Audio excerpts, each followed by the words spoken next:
আমার এই টমেটো গাছটা দেখেন কত লম্বা হয়েছে। তো এই গাছটাকে সাপোর্ট দেওয়ার জন্য এই যে বোতল কেটে নিয়েছি, দেখেন এই বোতলটা এইভাবে টেরা করে নিয়ে এইভাবে এই যে সুতা দিয়ে বাঁধে দিতেছি।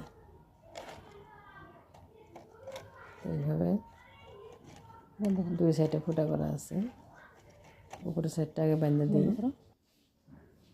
এই দেখেন তলে ওই যে ফুটা করা আছে, তলে এই যেভাবে সুতা দিয়ে বাঁধে দিয়ে তারপরে এইভাবে মাটি ভরে দেব।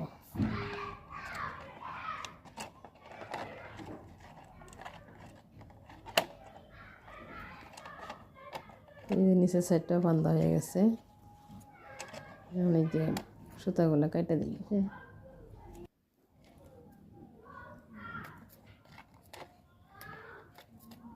কেটে দিলাম, পরিষ্কার হয়ে গেল। আমি এখানে মাটি ভরে দেবো, এই যে গোবর সার দিয়ে মাটি রেডি করা আছে, মাটিগুলো এই বোতলের ভিতরে এইভাবে ভরে দেবো। এইভাবে ভরে দিলেই এই গাছের থেকে শিবা বাইরে হয়ে মাটির সাথে গাছটা সাপোর্ট পাবো, শক্তি পাবো। তো এই ধান মাটি ভরা হয়ে গেছে। গাছটা বেশি লম্বা হওয়ার জন্য এইভাবে সাপোর্ট করে দিলাম।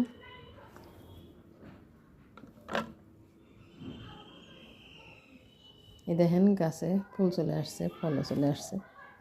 তো গাছটা বেশি লম্বা হয়েছে, তাই গাছের শক্তি পাওয়ার জন্য এইভাবে সাপোর্ট করে দিলাম। তো গাছ লম্বা হলে এইভাবেই গাছের সাপোর্ট দিতে হয়।